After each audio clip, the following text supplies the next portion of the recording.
Welcome back to another math video here at Math Rocks with Mr. Cox. This video is all about looking at functions like this. This is a third degree polynomial.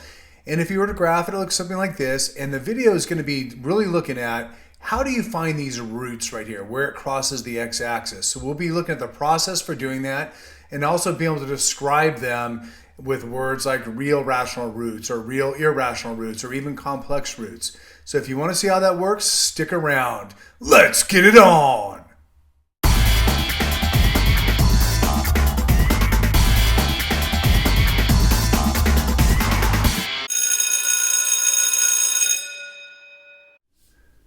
So let's take a look right now at how we actually find these roots. And we're going to be looking at what's called real roots, which would be things that can be numbers that we've always dealt with that can be written as a fraction or even not as a fraction. You'll see how that works here in a few minutes. But what we have here is we have this function f of x equals x to the third plus 2x squared minus 11x minus 12.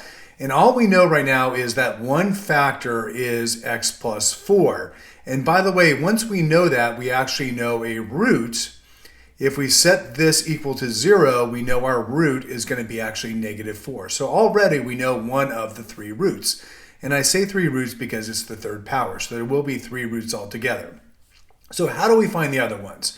So what we're going to be doing here is we're going to be doing some division. Now there's different ways of doing this. I am going to use the box method over here. Not my greatest box, but anyway, let's go ahead and complete it out here. So I've got my box. I've got x plus 4 is one of my factors. So I'm going to go ahead and I'm going to put my x plus 4 over here. And how this is going to work, as shown in a previous video, is x to the third is the highest power there. I'm going to put it right here. So how it works is you say x times what gives us x to the third? Well, that would be x squared. Then we have 4 times x squared would give us 4x squared.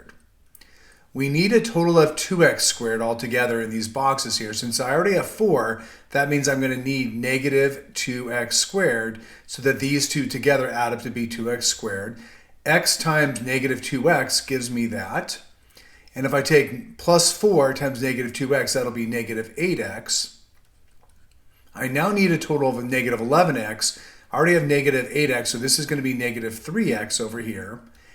And therefore, I can say x times what is negative 3x? Well, that'll be a negative 3. And then 4 times negative 3 is negative 12. So this last number right here should match our constant here as well. That means it's actually a factor, and it does. And we knew that already because that was in the instructions. So what we have here is we have x plus 4, that quantity, times this quantity of x squared minus 2x minus 3. So now what do we do? Well, what we're going to do is we're going to actually take a look at this x squared minus 2x minus 3, and we're going to see if we can factor it. So I'm going to go ahead over here, and I'm going to make a box and diamond problem. So here's my box, and here's my diamond. I'm going to go ahead, and I'm going to put my x squared right here. I'm going to put my negative 3 over here. I multiply them together, I get negative 3x squared. And then this is a negative 2x. And so how the method works is I'm basically looking right now for something that multiplies to be negative 3x squared but adds up to be negative 2x. So what are those two terms? Well, one of them would be negative 3x and the other one would be positive 1x, because together I add them to get negative 2x, and if I multiply, I get negative 3x squared.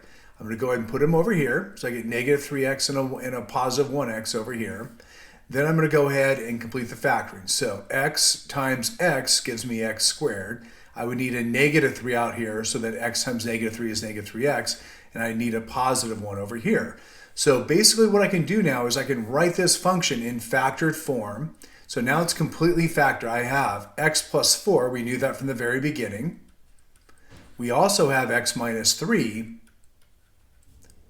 And then we also have x plus 1. So now once I know that, I can figure out all of my roots. So one of them here, if I set this equal to 0, x would have to be negative 4. If I set my next factor to 0, x would have to be 3. And then finally, if I set this last factor to 0, I would get x equals negative 1. So what I have here is I have 3 real, and they're also called rational roots. And the reason why they're called rational is each of these numbers here can be written as a fraction. So for instance, I have negative 4, which could be written as negative 4 over 1, or that could be 3 over 1, or that could be negative 1 over 1. So in their real numbers, because they're numbers we've always dealt with here. And we'll also be looking in future examples in this video and the next one about what would be an irrational root, or also these things called complex roots as well. As always, if you like what you see, please like, comment, or subscribe. Thank you, and now back to part 2.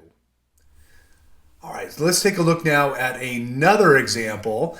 This one, once again, we have a third degree polynomial. We know that 1x-intercept is 0.5.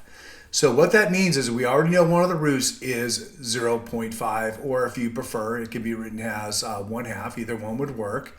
And by the way, what that means is if we were talking about what a factor would look like in this case here, if my root is 1/2, my factor must be 2x minus 1, because if I set this equal to 0, I would get x equals 1/2.